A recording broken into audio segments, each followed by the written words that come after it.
Direito Penal, parte geral, para o concurso de delegado de polícia. Vamos avançar? Vamos avançar então para a questão de número 1. Questão de número 1 na sua tela. O princípio da legalidade, do qual decorre a reserva legal, veda o uso dos costumes e da analogia para criar tipos penais incriminadores ou agravar as infrações existentes. Embora permita a interpretação analógica da norma penal, questão correta, né? Questão correta. Aqui comigo, princípio da legalidade, também denominado de princípio da reserva legal. Ou, como prefere o professor Nilo Batista, princípio da intervenção legalizada. Deu para entender isso? Princípio da legalidade, princípio da reserva legal, princípio da intervenção legalizada, como também denomina o professor Nilo Batista. É importante você conhecer o aspecto histórico do princípio da legalidade. Há uma divergência na doutrina, porque um setor da doutrina entende que o princípio da legalidade nasceu em 1215, na Magna Carta, né? Conhecida aí, a Carta de João Sem Terra. Mas uma outra parte da doutrina entende que não. Entende que o princípio da legalidade nasceu na época das luzes. Modelo iluminista. Ou seja, a reação da burguesia à concentração de poder nas mãos do rei e dos senhores feudais. Nós temos aí, então, uma limitação do poder punitivo. Então tem essa divergência histórica da origem do princípio da legalidade. Vem comigo na tela. Vem comigo na tela. É importante, quando a gente trata aí do princípio da legalidade, essa origem histórica do princípio da legalidade. Se vamos aqui abordar o princípio da legalidade, nós temos que resgatar esse aspecto histórico. Então o setor da doutrina entende que o princípio da legalidade teve origem na Carta de 1215, segundo a qual nenhum homem livre podia ser preso ou privado de sua propriedade, a não ser pela lei da terra. Com esse posicionamento, o professor Luiz Luizy, lá na sua obra Princípios Constitucionais. Porém, o professor Nilo Batista e também a corrente majoritária entende que esse dispositivo da Magna Carta de 1215, que parte da doutrina entende que teria aí reconhecido o princípio da legalidade, seria o nascedouro do princípio da legalidade, o professor Nilo Batista afirma que o dispositivo constante na Carta de 1215 abarcava mera garantia processual, agora veja, restrita a poucos homens livres. Ou seja, não tinha o sentido moderno fomentado no iluminismo. Por Rousseau, Montesquieu, Beccaria. Deu para entender isso? Então, o professor Nilo Batista, seguindo a corrente majoritária, entende que o princípio da legalidade teria surgido com a Revolução Burguesa em reação aos abusos perante o poder estatal. E aqui nós temos o surgimento, da concepção iluminista.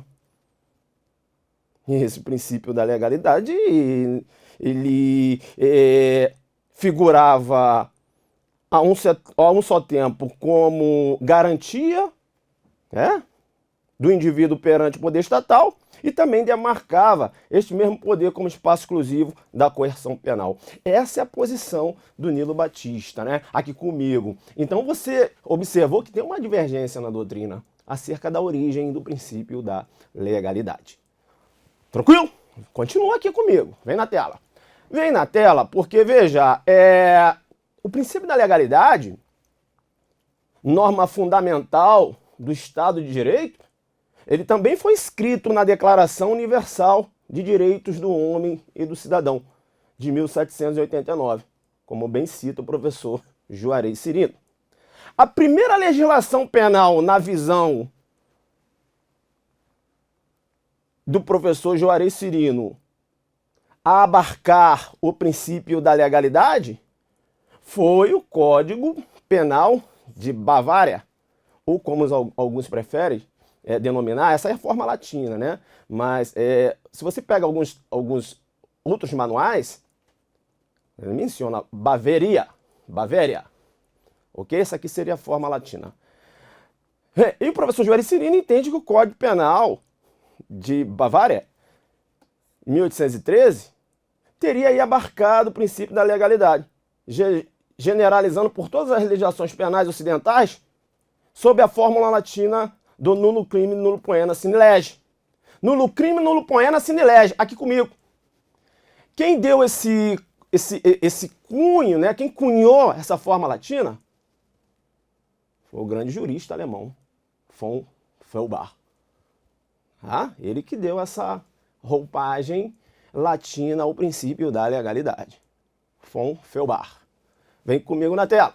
Vem comigo na tela. Vem comigo na tela, então. É importante, né? Von Feuerbach trabalhou, cunhou esse nullum crimen nullum poena sine lege. Veja que essa fórmula latina foi inaugurada por von Feuerbach. Veja que o professor Nilo Batista tem uma outra visão. O professor Nilo Batista entende que o princípio da legalidade, a primeira vez que ele foi abarcado por uma legislação, foi através da codificação de Dom José II da Áustria, de 1787. Veja que a doutrina aponta que o Código Criminal do Império, de 1830, foi a primeira legislação brasileira a abarcar o princípio da legalidade. Vem comigo. Vem comigo, porque antes da instituição do Código Criminal do Império, se aplicava no Brasil as ordenações filipinas. Uma legislação considerada cruel. Previa, por exemplo, a pena capital. Tiradentes foi submetido a um julgamento e posterior condenação com base nas ordenações filipinas. É importante ressaltar que o Código de 1830, o Código Criminal de 1830, foi um código considerado muito avançado para o seu tempo. Inclusive elogiado por von List e outros juristas. Não só da Alemanha, como de Portugal também. Pela sua técnica.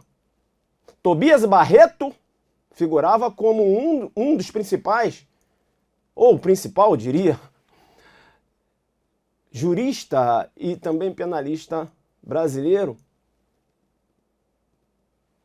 de maior relevância em relação a comentários acerca de dispositivos constantes no Código Criminal do Império. O Código Criminal do Império, totalmente causalista, influenciado pelas ideias liberais da Revolução Francesa, Iluminismo, o Código Criminal do Império abarcava diversos princípios limitadores do poder punitivo do Estado, inclusive o princípio da legalidade. Agora, é claro que dava um tratamento totalmente diferenciado aos escravos. Vem comigo na tela. Vem comigo na tela. Então, depois dessa abordagem histórica, eu começo a entrar numa parte mais dogmática. Não é isso? Porque, veja, o princípio da legalidade é também chamado de princípio da reserva legal, ou da estrita legalidade. Essa é a posição majoritária.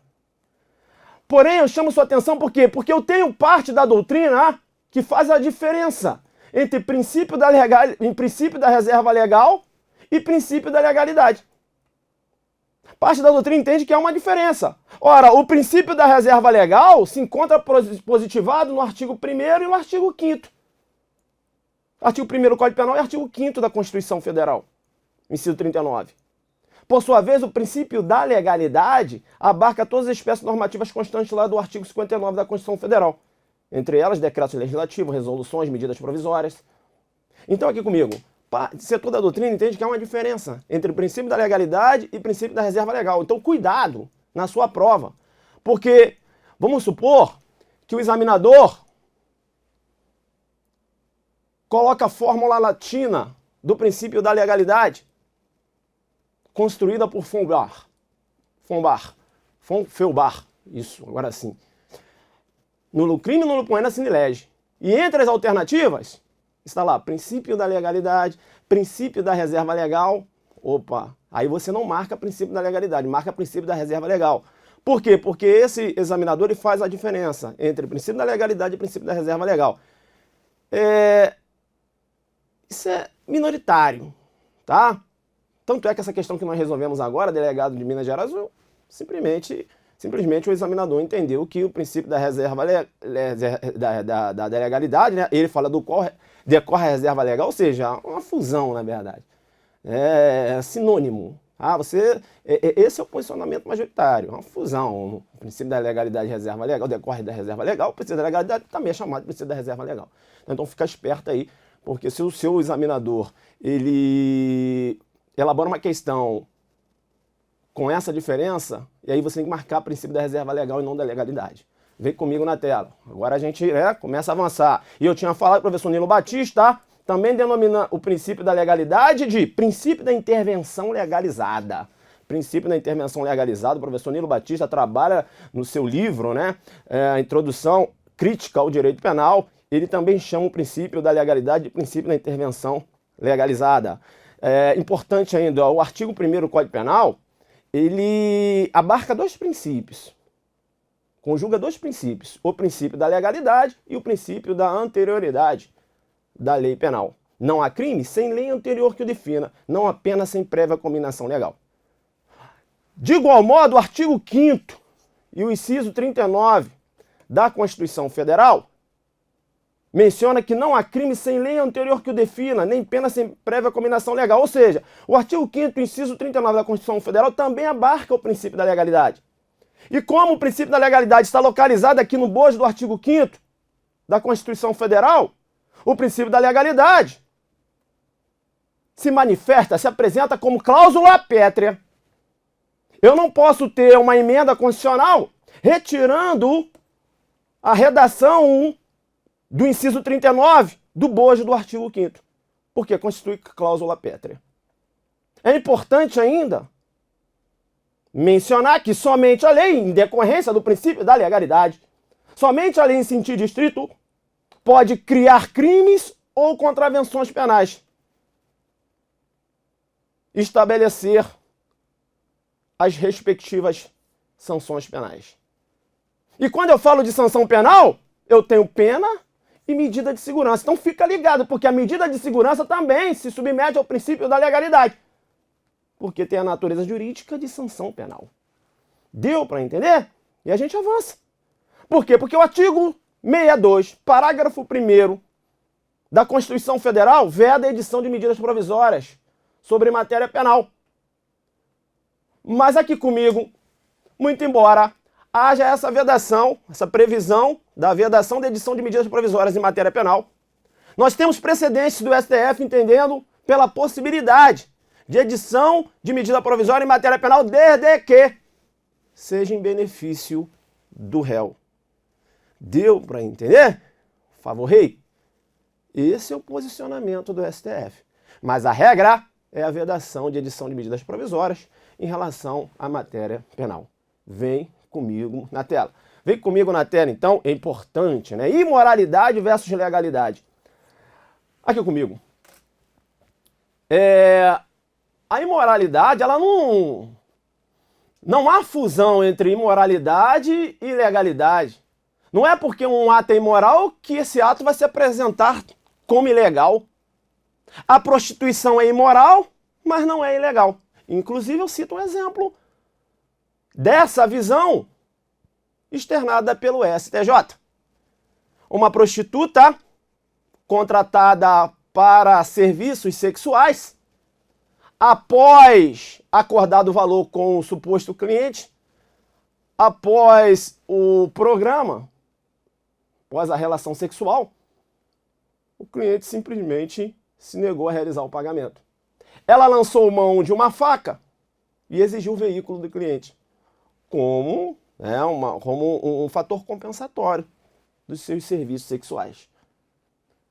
Será que essa prostituta que exigiu a entrega daquele veículo mediante grave ameaça, será que ela praticou um roubo circunstanciado com emprego de arma branca? É a pergunta que se faz. O STJ deu a seguinte decisão. Ela agiu no exercício arbitrário das próprias razões. Cometeu o crime previsto lá no artigo 345 do Código Penal. Exercício arbitrário das próprias razões. Agiu como se juiz fosse. Agiu como se Estado fosse. Deu para entender?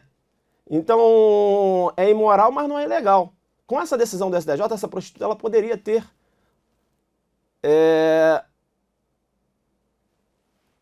buscado o seu direito na justiça.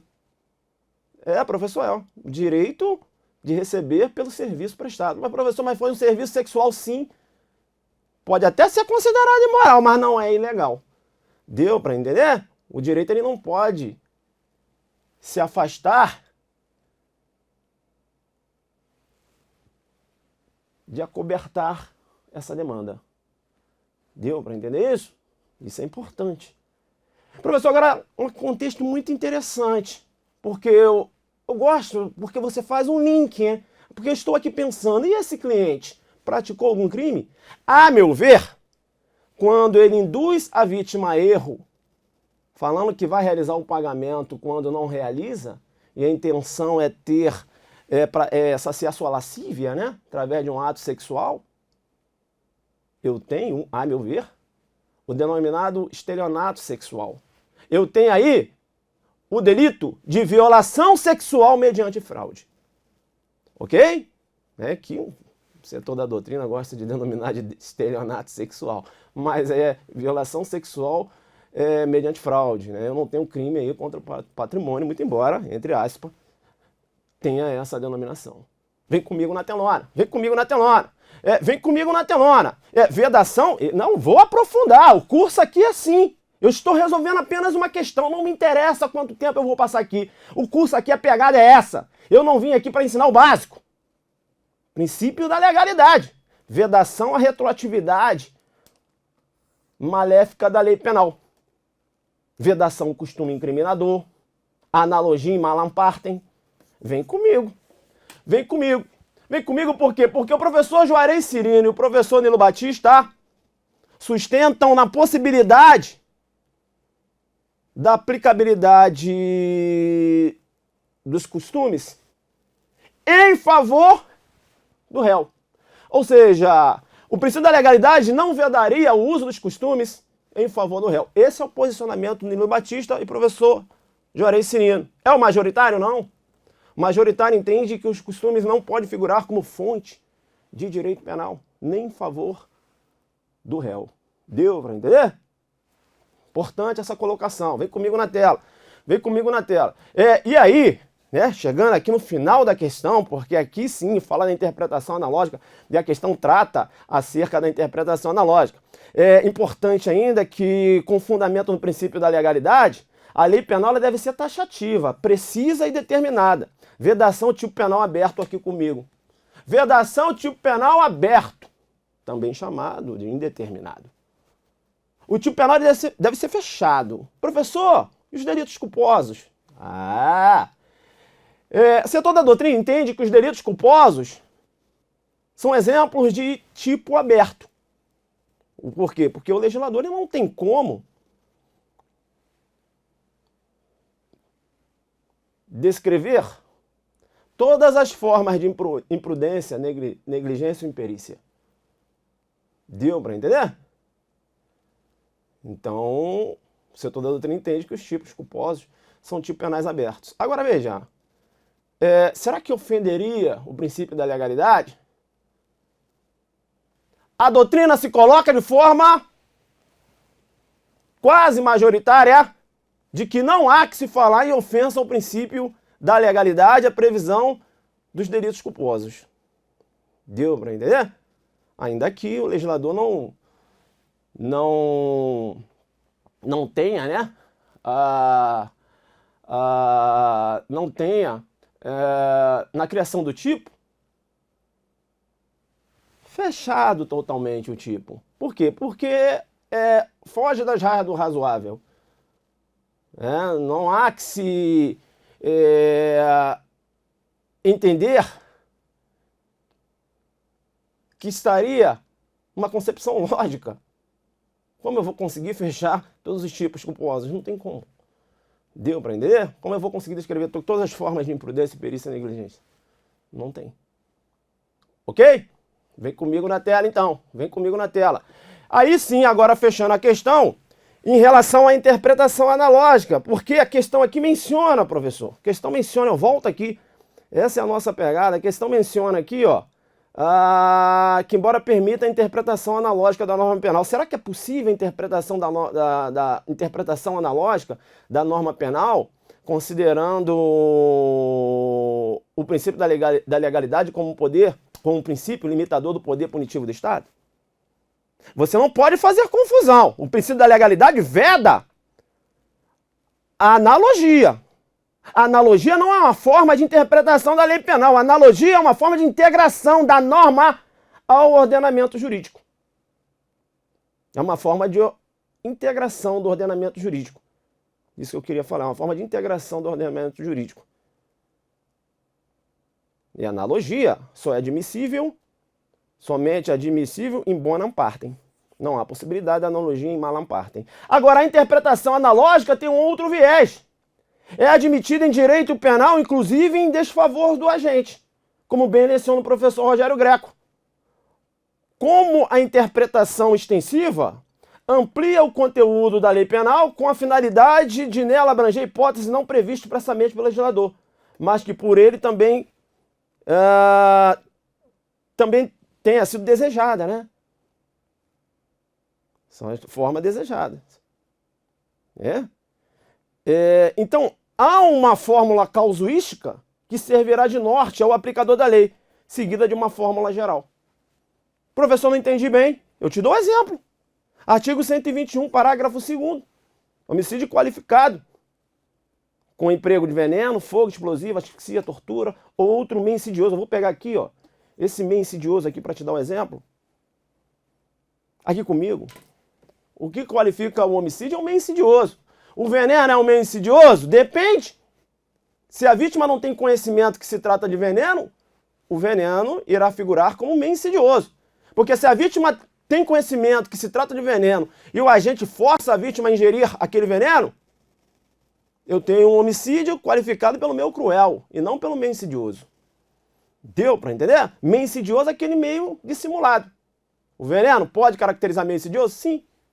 Depende do contexto fático. O Tício deseja matar o Mévio. E o Tício tem uma concessionária de veículos. Ele vende veículos. E ele ficou sabendo que o Mévio quer comprar um veículo. O Mévio foi na loja do Tício. Aí o Tício foi lá, retirou o freio do veículo e vendeu o veículo para o Mévio. O Mévio saiu com aquele veículo da loja do Tício, foi virar numa determinada rua e aí acionou os freios do veículo. Não tem freio. O veículo colidiu e o Mévio morreu como desejava o Tício. Deu para entender? O Tício vai responder por homicídio qualificado pelo meio insidioso. O meio foi dissimulado. E veja que não tem veneno. Deu para entender? Então, uma interpretação analógica. Ele fala aqui, ó, meio insidioso. O veneno é um meio insidioso? É um meio insidioso. Esse meio agora que eu expliquei, seria sido um meio insidioso, que aí é dissimulado? É um meio insidioso, é um meio dissimulado. Deu para entender? Essa é a interpretação analógica, que pode ser utilizada, inclusive, em desfavor do agente. Beleza? Vem comigo na tela. Então, é importante, né? Então, o Rogério Greco, ele fala muito bem. Portanto, qualquer outro meio dissimulado que cause sofrimento desnecessário, ou que cause, né? Aqui eu falei do meio dissimulado, e aqui ele vem falando das outras formas aqui, que a aplicação da interpretação analógica, ou que cause sofrimento desnecessário à vítima, e aquele que possa trazer situação de perigo a um número determinado de pessoas, embora não elencados expressamente pelo citado inciso, estão também por eles abrangidos. Em virtude disso, qualificam o crime de homicídio, fazendo alusão aqui ao homicídio, né? É qualificado aqui, parágrafo 2º, inciso 3, sobretudo explicando o contexto aqui da interpretação analógica, ok? Ok, então, sim, questão de número 2, né? Vamos agora para a questão de número 2. Vamos para a questão de número 2. Vamos lá, então, vamos avançar, né? Vamos para a questão de número 2. Também trabalhando o princípio da legalidade. É o que eu falo com vocês. Consta lá no seu edital. Princípios penais, princípios gerais penais. Com certeza, caindo desse ponto, o examinador ele vai abarcar o princípio da legalidade. Em razão do princípio da legalidade, outra questão, né? Delegado de polícia aí, CESP, Polícia Civil de Espírito Santo, Estado do Espírito Santo. Em razão do princípio da legalidade penal, a tipificação de conduta como crime deve ser feita por meio de lei em sentido material, não se exigindo, em regra, a lei em sentido formal. Questão errada, né? Questão errada aqui comigo. Princípio da legalidade. Em razão do princípio da legalidade, há necessidade da observância da legalidade formal e material. Legalidade formal, seguimento do devido processo legislativo. Legalidade material, que pode aparecer na sua prova assim, legalidade substancial. Uma compatibilidade com a Constituição. Eu não posso criar um tipo com a previsão de pena capital. Há uma vedação constitucional. Deu para entender? Eu tenho uma vedação constitucional. Então veja, eu tenho que ter uma legalidade formal devido ao processo legislativo, como também uma legalidade substancial, também chamada de legalidade material, ou legalidade material, que também é denominada de legalidade substancial. Deu para entender? Vem comigo na tela. Vem comigo na tela, então. Veja que, em razão do princípio da legalidade penal, a tipificação de uma conduta como crime deve ser feita por lei em sentido formal e material. Como bem menciona o professor Rogério Sanches. A legalidade formal representa a obediência aos trâmites procedimentais do devido processo legislativo, fazendo da lei aprovada, sancionada e publicada uma lei vigente. Por seu turno, em relação à legalidade material, a observância às formas e procedimentos impostos não é suficiente. Ou seja, não é suficiente a legalidade formal, porque há necessidade também da legalidade material. É imprescindível que a lei respeite o conteúdo da Constituição Federal, bem como dos tratados internacionais de direitos humanos, observando os direitos e garantias do cidadão. Apenas desse modo é possível falar em lei válida. Ok? Tranquilo? Eu ainda coloquei aqui a visão do professor Nilo Batista em relação à função constitutiva do princípio da legalidade, mas eu vou trabalhar essa questão, esse assunto em uma outra questão. Mas aqui, né, posso até já adiantar aqui comigo. O professor Nilo Batista, na sua obra Introdução Crítica ao Direito Penal, ele trabalha as funções do princípio da legalidade. E quando cai na prova, cai a redação do livro do professor Nilo Batista. Quando eu tenho uma banca que trabalha forte a dogmática penal, essa dogmática de matriz alemã, difundida no Brasil e nos países de América Latina, por Rimene de Assuá, veja que o maior penalista espanhol, que com a guerra civil na Espanha, foi exilado na Argentina e Buenos Aires. E ele que tinha conhecimento da teoria do delito de matriz alemã. Ele e outros professores espanhóis que foram forçados ao exílio. E ele, quando chegou na Argentina, na cidade de Buenos Aires, difundiu a teoria do delito de matriz alemã. É importante, porque, por exemplo, os Estados Unidos e a Inglaterra, por exemplo, lá nós não temos uma parte geral do Código Penal. Deu para entender? Nós temos um direito penal legislado, mas não temos um sistema penal, uma teoria do crime lá. Eles não reconhecem a categoria da culpabilidade, por exemplo. Deu para entender? É diferente do Brasil e da maioria dos países latinos, que trabalham com o sistema penal, que trabalham com uma teoria do delito. E ele difundiu essa teoria do delito em diversos países latinos, inclusive aqui no Brasil. E foi o grande mestre do nosso também mestre, professor Zaffaroni. Ok? Ok? É isso então. Vem aqui comigo, né? Vem aqui comigo. Então, o Nilo Batista, né? Será que eu estava até já adiantando aqui? Ele entende que o direito penal tem diversas... O direito penal precisa da legalidade. Diversas funções. Mas a função principal do princípio da legalidade seria a sua função constitutiva. A criação de crime com a respectiva pena. Mas o mestre ainda cita a função garantia do princípio da legalidade. Ou seja, a exclusão da possibilidade da instituição de penas ilegais. Seria a função garantia. E ele ainda fala sobre o prisma individual, outras funções do princípio da legalidade, que a gente vai abordar. Ok? Ok? Vamos lá então, avançando aqui. Funções, aí sim, eu coloquei aqui, joguei duro, coloquei aqui. Por isso que eu trabalhei aqui nessa questão. As funções do princípio da legalidade, chamadas, né, de aspectos pela professora Patrícia Vonzolini. O Nilo Batista, ele entende que sob o prisma da garantia individual, o princípio da legalidade, quando cai na prova, caia dessa forma. Essa redação ela foi retirada lá da obra do professor Nilo Batista. Lex prévia, vedação das leis retroativas que agravam a punibilidade ou criam tipo penais. Lex scripta, vedação do uso dos costumes, do costume, né? Incriminador. No direito penal brasileiro, prevalece o entendimento de que os costumes não podem figurar como fonte direta de direito, mesmo em benefício do cidadão.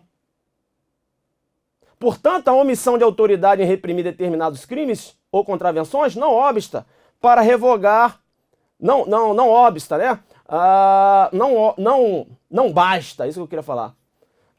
Então, a omissão de autoridades em reprimir determinados crimes ou contravenções não basta para revogar a norma penal. Há necessidade de uma lei.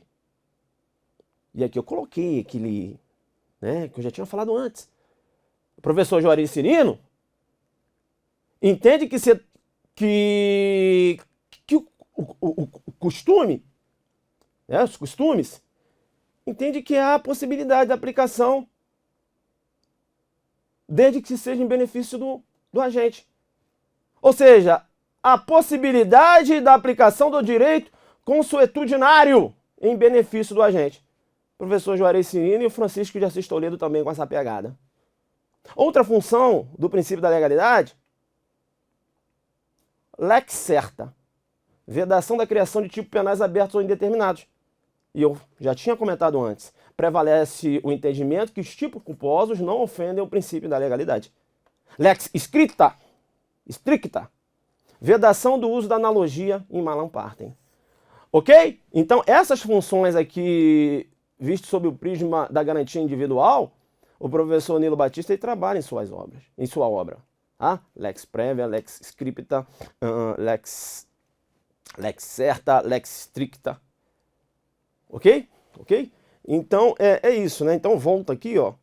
Volta aqui, considere a questão errada, falamos aqui da legalidade formal, falamos da legalidade material substancial, depois entramos aqui nas funções do princípio da legalidade, segundo o professor Nilo Batista, ele entende que a principal função é a função constitutiva, né, do princípio da legalidade, que é a criação de crime com respectiva pena. Ele ainda fala da função garantia, né, que é a exclusão das penas ilegais, e sobre o prisma individual, ele trabalha aqui a lex prévia, lex scripta, lex certa, lex stricta, né, e aqui a correspondente função aqui, tá, dentro da órbita do princípio da legalidade, ok? Então, aqui comigo, né, aqui comigo, eu vou te dar um intervalo, deixar você descansar um pouco, e retornamos aí no próximo bloco.